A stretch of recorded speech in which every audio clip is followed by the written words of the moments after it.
Eu ouvi falar de Guimarães Rosa pela primeira vez, deve ter sido ali por 1944 ou mais provavelmente 45. Eu estava na livraria Jaraguá e me encontrei com Vinícius de Moraes. E Vinícius me disse que havia um colega dele do Itamaraty que estava escrevendo uns contos, mas era um tipo muito peculiar, porque ele escrevia os contos preparando como se fosse um trabalho científico. Eram contos regionais. E esse colega tinha um fichário, em que ele tinha todos os passarinhos, todos os acidentes geográficos, plantas com os nomes científicos, costumes, como se estivesse fazendo um trabalho de sociologia. Aquilo eu achei muito interessante. Quando saiu o Sagarana, eu recebi o livro e me disseram que o autor era diplomata. Quando eu li o livro, falei, esse é o nome do Vinícius, certamente. Tenho a impressão que eu dizia que havia ali um conto que tinha que entrar certamente entre os 10 maiores contos da literatura brasileira, que é Oliveira de Augusto Matraga. E não sei se já dizia aí por que ele não era um regionalista propriamente dito. É porque, através do Homem do Sertão, havia uma presença dos problemas universais. A gente sentia que o regionalismo dele não era de cunho pitoresco. O pitoresco havia, evidentemente. Mas já havia uma universalidade dos temas, havia uma espécie de vibração espiritual, uma vibração em relação aos grandes problemas que atormentam o homem, que já faziam dele uma coisa diferente. Não era propriamente um regionalista. Agora, depois, quando saiu Grande Sertão Veredas, então eu estudei isso mais detalhadamente. Quando saiu Grande Sertão Veredas, eu falei propriamente, se não me engano, em romance metafísico, quer dizer, não se tratava mais de regionalismo. E não se tratava de regionalismo porque eu entendo que pode-se considerar como regionalista, propriamente dito, o romance, o conto, em que o que sobressai é o choque de exotismo. A pessoa, o homem da cidade, vê aquela matéria diferente, aquela matéria quase de um outro mundo, e aquilo é interessante, e o enredo, então, se beneficia com esse exotismo. A mim me pareceu que em Guimarães Rosa isso era apenas um ingrediente e que o importante eram os grandes problemas do homem. Além do mais, a linguagem dele não era uma linguagem propriamente documentária, que acontece no regionalismo. A impressão que se tinha é que ele estava criando uma linguagem. Eu não tinha formação linguística para saber até que ponto, mas eu senti que ele estava inventando uma linguagem que ao mesmo tempo era plantada na região, mas estava ligada, por exemplo, ao passado da língua portuguesa, que a região tem, aliás, ao certo arcaísmo, e uma criação dele, a uma criação de palavras, a uma invenção, coisa que acontece muito na língua alemã. A pessoa pode fundir meias palavras para fazer uma nova. Ele fazia muito isso. Então me pareceu uma atmosfera completamente diferente. Era um homem encantador, uma prosa adorável, mas me dava sempre a impressão de um homem muito convencional. Um homem muito convencional. Eu conheci pouco, mas pelo pouco que eu conheci, eu acho que me deu a impressão de um abismo entre a pessoa e o Criador. Eu não me lembro de ter havido restrições ideológicas ao Guimarães Rosa. Ou as pessoas gostaram ou não gostaram. Quem gostou, respeitou profundamente aquela criação. E o crítico, mesmo sendo de esquerda, se ele for inteligente, ele percebe que não tem nada a ver uma coisa com outra. Quer dizer, a criação literária tem uma autonomia e em nenhum lugar mais do que em Guimarães Rosa se sente essa extraordinária autonomia do Guimarães Rosa. E justamente com a força maior da literatura, que é a autonomia pelo paradoxo. Quer dizer, quanto mais gravada, quanto mais cravada no documento e no detalhe, mais ela se libera. Quando isso acontece, nós temos uma obra de grande qualidade. Isso acontece em Guimarães Rosa. É o paradoxo da extrema fidelidade com a extrema liberdade. Bom, diante disso, acho que todo mundo sentiu a grandeza, a força do Guimarães Rosa. Agora, e não se colocava o problema ideológico, não se coloca na obra dele o problema ideológico. O que eu posso lembrar é que tive uma conversa com ele e com uma outra pessoa, que era cônsul brasileiro em Gênova naquele tempo, num restaurante à beira-mar muito bonito, creio que na região de Porto Fino, em que eu, no decorrer da conversa, por motivos, estava discutindo as posições ideológicas do Congresso, eu declarei que eu era socialista e que para mim aquelas posições eram normais. Guimarães Rosa disse que ele achava perfeitamente normal o socialismo, que por ele todo mundo seria igual e feliz, sem problema nenhum, que o ideal da Terra seria justamente a igualdade de todos, mas que isso não era um problema fundamental. O único problema fundamental do homem era saber se Deus existe ou não. Achei isso muito interessante. Para mim, o mundo do Guimarães Rosa não é Minas. O mundo do Guimarães Rosa é o mundo. Porque o sertão é o mundo, porque dentro daquele enquadramento rigoroso, documentário do sertão mineiro, aquilo serviu de palco para ele desenvolver um drama que ocorre em qualquer lugar do mundo. Ocorre em Dostoiévski, ocorre em Proust, ocorre em Stendhal, ocorre em Joyce, né? Que são os problemas do homem. Quem sou eu? Quem é você? Deus existe? Deus não existe? O que é o bem? O que é o mal? O culpado é ele ou sou eu? É isso que é a base dos problemas do homem. E é isso que está em Grande Sertão Veredas. Isso transcende muito o sertão. Por isso eu dizer que o sertão é o mundo. No fundo, se nós esquematizarmos a visão dele, é uma visão que lembra a visão de Euclides da Cunha, porque tem o meio, a terra, o homem e a luta. Que é interessante no caso de Euclides da Cunha, porque no caso de Euclides, esse esquema é um esquema determinista, rigorosamente determinista. É o esquema que vinha dos pensadores naturalistas e positivistas do século XIX. Quer dizer, a terra condiciona o homem condiciona a luta. Seria mais ou menos o que diriam os pensadores daquele tempo. Silvio Romero, por exemplo, diria isso, baseado na teoria de Buckle, por exemplo, na teoria dos meios. Mas Guimarães Rosa também parte. Nós podemos reconstituir no Grande Sertão Veredas exatamente a terra, o homem e a luta. Só que aí não há nenhuma relação causal.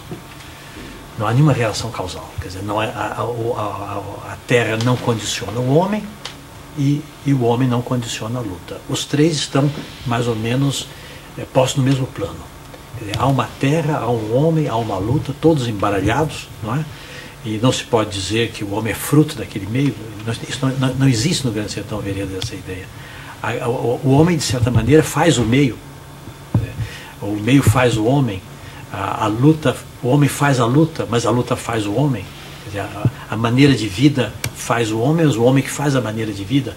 Então existem esses três elementos que dão uma ideia euclidiana, mas num sentido completamente diferente, porque não há nenhum nexo causal. Ele fala que sertão é o lugar onde a vontade do homem se faz mais forte que o poder do lugar. Mais ou menos isso, uma coisa assim. Realmente, quer dizer, são esses homens que fazem... Mas o que é interessante no Grande Sertão Veredas, que dá um pouco a dimensão metafísica dele, é que a vontade do homem é mais forte que o poder do lugar, e no fim o homem sente que ele foi um joguete. Há um destino obscuro, misterioso, que o tempo todo dirigiu as coisas. Então a ambiguidade é presente. O que é bonito no Grande Sertão Veredas é a extrema ambiguidade. É um romance muito fluido, as coisas são e não são. O lado negativo e o lado positivo. De modo que o Riobaldo trança o tempo todo entre o lado positivo e o lado negativo. Quer dizer, ele tem um mundo em que a coisa é de um lado e não é de outro. É o lado do bem e o lado do mal. Mas isso está tão trançado que a linha central do livro é quase a impossibilidade de distinguir o que é um e o que é outro. Porque se o direito é o lado do bem e o esquerdo é o lado do mal, coisas boas acontecem à esquerda e coisas más acontecem à direita. E depois... coisas boas acontecem à esquerda, que é o lado do mal, e coisas más que deviam acontecer à esquerda acontecem à direita, que é o lado do bem. Quer dizer, está sempre misturando.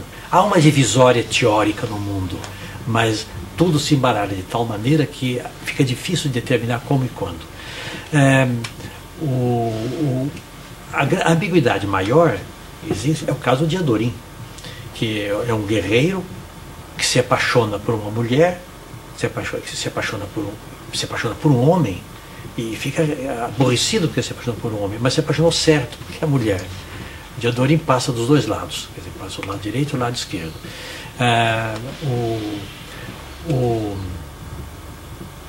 A coisa que culmina tudo isso é a ideia de que todas as vezes que nós fazemos o mal, nós estamos sem querer fazendo o bem.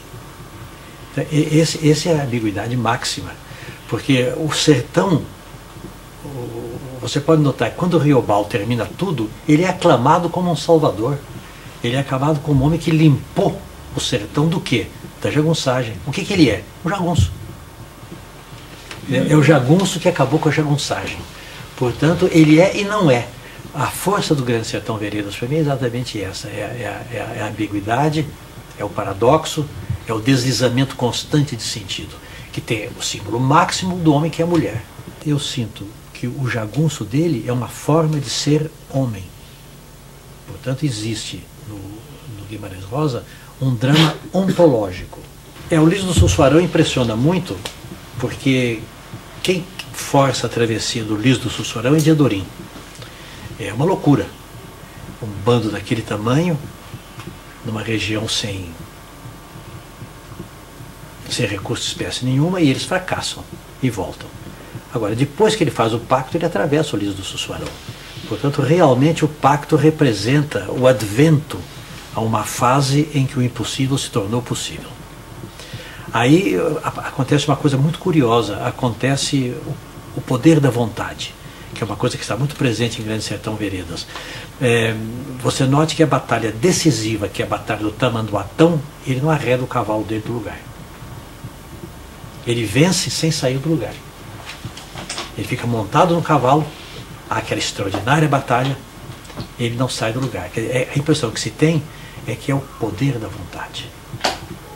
É o poder da vontade. Quer dizer, depois de ter recebido todas as influências do mundo, ele chegou a um ponto, que é expresso pelo pacto com o diabo, em que ele adquiriu a capacidade de dominar esse mundo.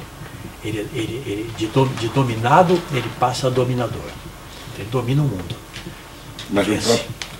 Depois que ele domina o mundo, ele é de novo dominado, porque ele perde o que ele mais queria, que era Diadorim. O drama dele é saber se o diabo existe ou não existe, é claro. Isso é a premissa. Ele fez o pacto funcionou, no entanto ele não sabe se o diabo existe. Isso é a coisa mais bonita do livro, porque pode ser que o diabo seja apenas uma impressão que ele está tendo da vida que ele conseguiu realizar. Tudo que ele conseguiu realizar, ele atribui ao pacto com o diabo. Tem medo que tenha sido assim. No entanto, pode não ter sido. Ele pensa que o pacto com o diabo foi a condição dele ter realizado o que realizou.